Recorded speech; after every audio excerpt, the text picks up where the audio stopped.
something came up at lunch today that distracted me, and I wanted to go over it, something we haven't done in a few years, although we talk about it a lot. I want to talk about faith here for a minute because, Christianity essentially puts all their eggs in this basket of faith. That's everything.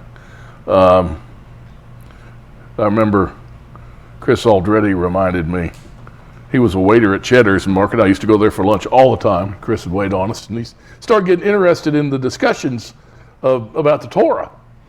And I told him about this church thing with faith, okay? Such a big thing. I said, define for me the word faith, but don't use the word believe, okay? Because if you do, I'll tell you to define the word believe, and you can't use the word faith. So, can you give me an answer?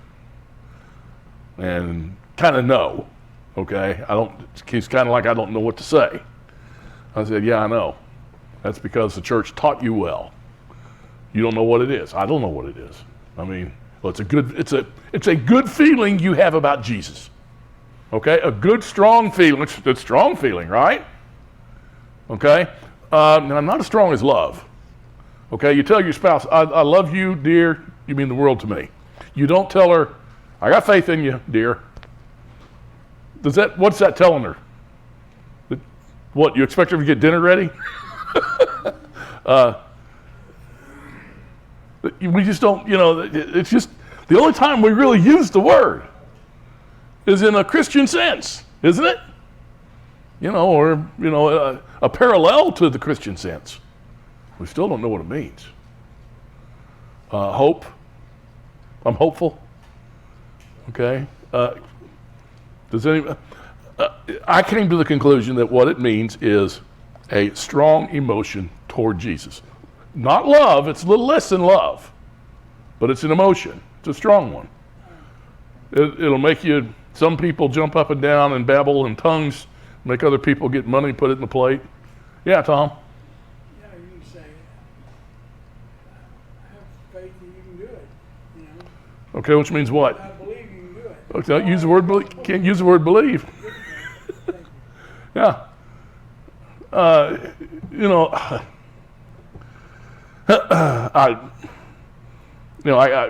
believe you could go get me a beer, but I'm not going to drink right now. It's just not going to happen. But what does that mean? Nothing. It means nothing. But in the church world, it means everything. Now, am I wrong? They think, okay. Now, keep in mind, Scripture says over and over and over again, we're going to be judged by our faith. No, it doesn't say that, does it? There's not any place that it says that. We're not going to be judged by our faith. What are we going to be judged by? Our works. It says it every time. It never says you're going to be judged by your faith. But what's the number one Christian concern? Your faith. What does that mean? They base their doctrine on it, don't they? Most of them. Yeah, they base their doctrine on it. That's right. And I'll bet you they can't tell you what it means either. I went to church for many, many, many years hearing about faith. No one ever told me what it meant. And by the looks out here, y'all are in the same boat. Except for Michael, he never went to church. He was raised by an Orthodox rabbi, so a little different thing. But so let's lose faith, okay? Just kick it out the window. People say, and instead of faith, we're going to use a word that is much more descriptive. Now, for instance, the Greek word that's translated as faith in English translations, it's the word pistis. It's translated as faith 238 times. It's translated as faithfulness 3 times in the New American Standard. So if you look in the New American Standard Concordance, it'll tell you how it's defined. It means faith or faithfulness, they say. And 238 times it tells you it shows up as faith, 3 times faithfulness. Well, But pistis is a Greek action word, all right? It's not a passive emotional word. It's in reference to Elohim and his action toward his people. He always used faithfulness, those 3 times. It's talking about Elohim's actions toward his people, okay, described as faithfulness. Because he's faithful. But he doesn't have faith in us. He knows better. So, that's what we have to keep in mind. Now look at Romans 3, verse 3. What then, as some did not believe, their unbelief will not nullify the faithfulness of Elohim, will it? Well, you can't nullify Elohim's faith. I mean, you can't apply the word faith to him, all right, toward us. But he is faithful. He is faithful toward us. The only reason there's a new covenant, the main reason there's a new covenant is because of the promise to Abraham. And how long ago did Abraham live? 4,000 years ago? Well, guess what? He made a promise to Abraham, and he's keeping it through us. Now that's faithful. We got to keep that in mind. He's the one that's faithful. So how, if we're described as his bride, as his children, how should we respond? You should be faithful also. Any scripture with the word faith in it, put faithfulness in it, see if it doesn't fit better. What does faithfulness mean? Faithfulness, that means a lot of things. Okay? It means you're true to your spouse. I'm faithful to my spouse. How valuable is that in a relationship? That's everything, could I say? That's just dang near everything. Okay, when you hear faithful, that's love in action. That's what that is. That's love in action, not words. You say, I'm faithful to my spouse. When you say that, you just said, I love my spouse. I love my spouse more than anything. And I show it with the way I live, the way I act around people of the opposite sex. Of course, I don't know nowadays, opposite sex, same sex doesn't matter anymore. How many different genders are there? 57, 75? Do I hear 100? Okay. Yeah, people are retarded. I shouldn't use that word, but just another gender, don't worry about it. The point is, let's look at, for instance, the passage that defines the word faith. Hebrews 11 is called the faith chapter. Okay, the faithfulness chapter is what it should be called. Look at how it starts. It starts by defining the word. Now, faithfulness is, in the King James Version, I like it for a change, Mary, is the substance of things hoped for, the conviction of things not seen, for by it men of old gained approval. Faithfulness is the substance. Is faithfulness, does it have substance to it, faithfulness? Oh yeah. Oh yeah. That's way of life. Okay? It's the substance of things hoped for. What are we hoping for in this life? To be a part of the kingdom of the Father.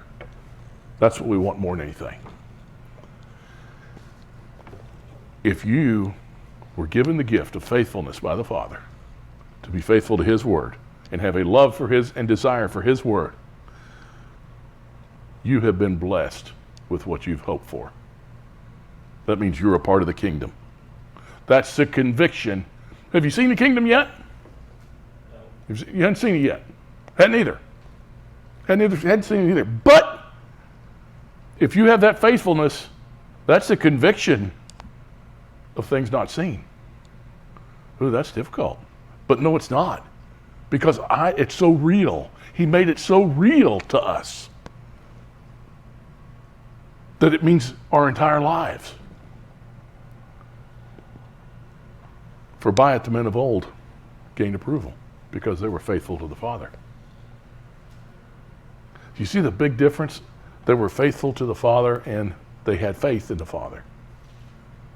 They had faith in the. What does that even mean? I don't know. It's another. I'm beginning to think this faith thing is another word they made up just for Christianity, like church and Jesus and Eve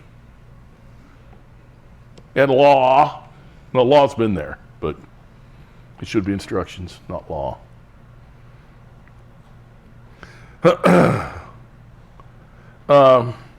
Being that Elohim describes himself as a husband and father of Israel, faithfulness is what Elohim demands out of Israel. Okay? I mean, is it wrong to demand faithfulness from your spouse? No. No. Your spouse should expect it. Okay? Should be expected. We read in Deuteronomy 32, starting in verse 20, then he said, I'll hide my face from them. I'll see what their end shall be. For they are a perverse generation, sons in whom is no faithfulness. Notice it didn't say faith there, huh? Now, if there's no faithfulness, what is that saying? Wow. That means you don't love your spouse. You screw around. You're a worthless, possibly disease-filled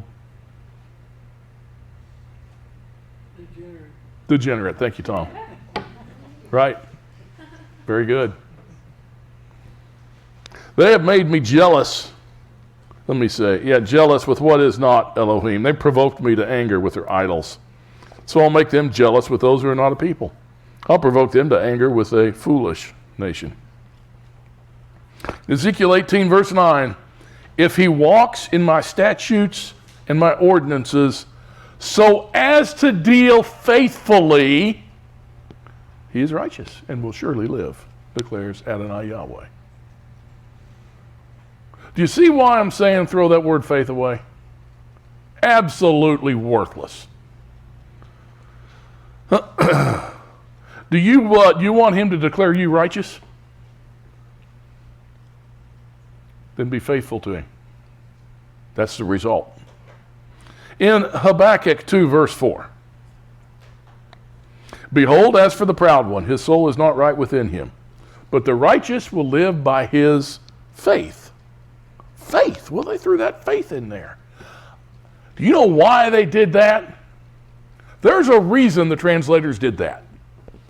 First of all, the Hebrew word is emunah. Now, the Hebrew word emunah, it means firmness, steadfastness, fidelity. It means faithfulness. Okay, how many times is it translated as faith? Just one time. Just in that passage we just read. That's the only place in the whole Tanakh that word is translated, which means faithfulness, translated as faith. You know why? Because Paul quotes it 3 times in the Brith Hadasha. And he wanted that word faith to be in there. Okay? And I hate to, people, there's all kinds of, people believe in all kinds of conspiracies nowadays. And okay, that's a conspiracy. It's a conspiracy to translate Scripture to fool you. Okay?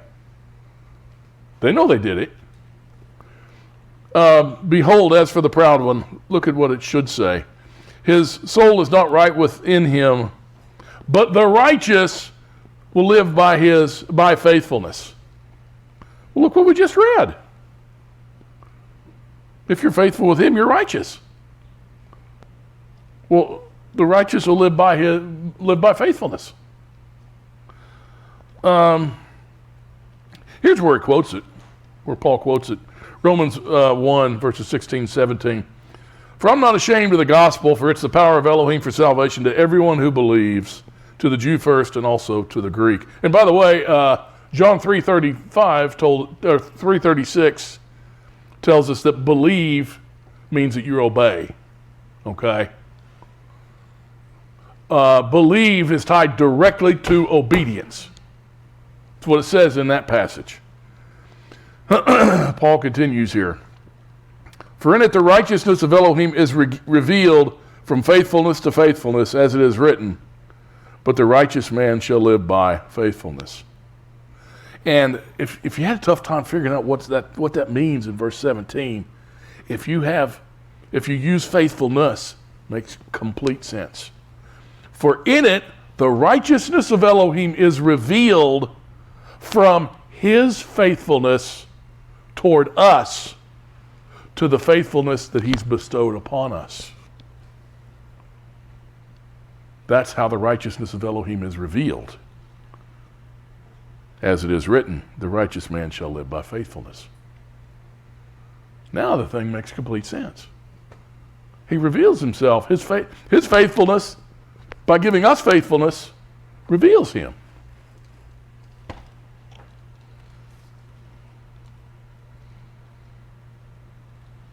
Don't you wish there was a row of Baptists here that wanted to argue? I do. In Galatians, Paul quotes this also. Galatians 3, starting at verse 10. For as many, I tried to get a passage here instead of just show the quote, so you can see what they're saying about this. For as many as are the works of the Torah are under a curse. For it's written, cursed is everyone who does not abide by all the things written in the book of the Torah to perform them. And what Paul tries to do here in Galatians especially, but he does it in a lot of his letters, especially in Galatians, is do a contrast between those who were Pharisaic and said, you need to become a Jew and obey the Torah if you want to be a son of the Father, a part of the kingdom. Ignore this Messiah nonsense. You just need to follow the Torah.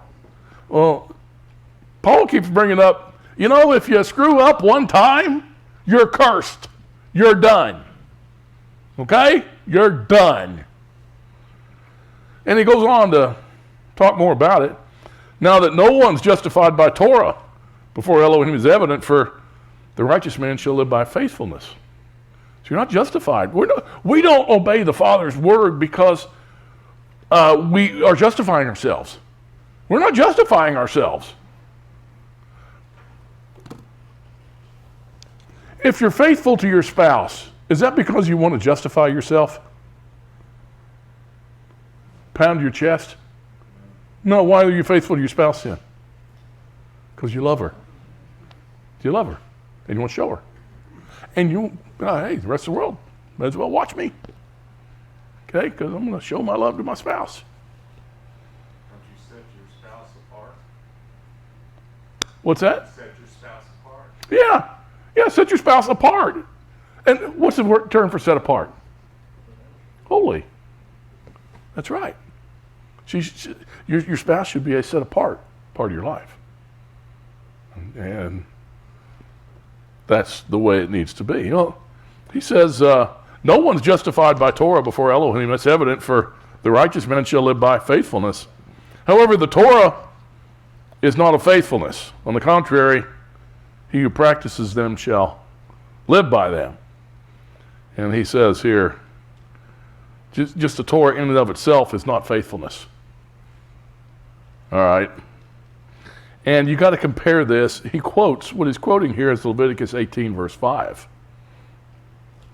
So you shall keep my statutes and my judgments by which a man may live if he does them. I am Yahweh.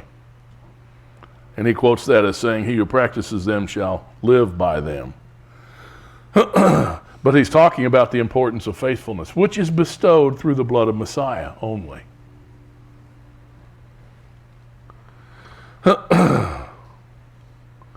It's also quoted in Hebrews 10, starting at verse 37. For yet in a very little while he who is coming will come and will not delay, but my righteous one shall live by faithfulness. And if he shrinks back, my soul has no pleasure in him. But if we're not of those who shrink back to destruction, but of those who have faithfulness to the preserving of the soul. He talks about essentially some people are pretenders. That's true. That's in every facet of life. There's pretenders. how did Yeshua respond when the disciples asked Yeshua to increase their faithfulness? Okay, first of all, they would increase my faith. I love that. People, increase my faith. Well, how do you do? Do you squint real hard, start crying? Does that, do you get down on your knees in front of the altar? How do you increase your faith? You try really hard. Don't break your teeth. But how do you increase your faithfulness? How do we increase our faithfulness? See, it's so, we can only rest so much on the Sabbath. All right? Whoop, I kept the Sabbath. Slept pert near all day. One down. Let's see, didn't eat anything unclean. Did another one. You can only go so far. I haven't eaten an unclean thing, maybe accidentally, but not that I know of in many, many years. I think I've kept most of the Torah without a problem. How do you get better at it? How do you get better at it? There's one thing we can always improve upon. You can love your neighbor better. That's the one thing we can work on. You want to, well, let's see what he says here. In Luke 17, starting at verse 5, the apostles said to Adonai, increase our faithfulness.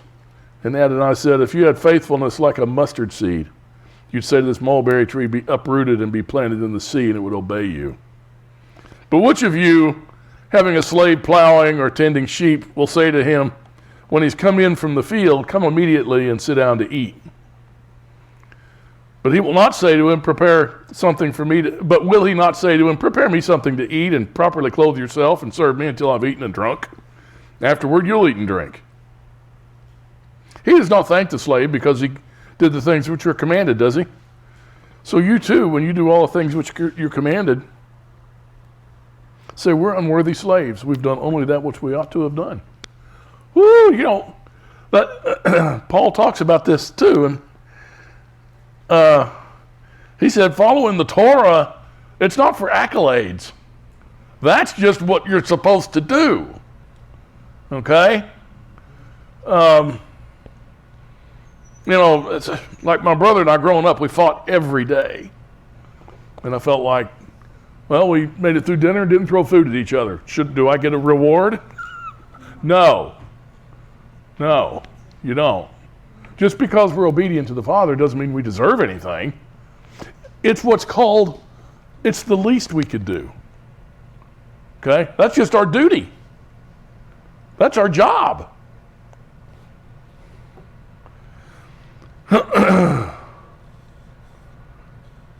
And we need to realize that. In John 13, starting at verse 34, Yeshua's talking here. He says, a new commandment I give to you, that you love one another, even as I have loved you, that you also love one another.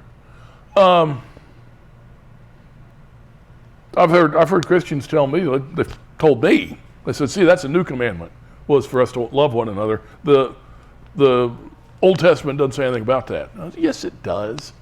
It says, love your neighbor as yourself. It's the second greatest commandment. It's in the Torah. It's in Leviticus. It is? Yes. Well, why does he say that's a new commandment? Because you know what the people didn't know how to do when he got there? You know what they didn't know how to do? They didn't know how to love one another. They didn't know how to do it. You know what he did? He showed them. You know what he did? He fed them. What? Remember when there were 5,000 men there plus women and children, and Yeshua pulled out his credit card and told them to go get everyone a bucket of chicken? Remember? He bought them for everybody? No? But what did he do?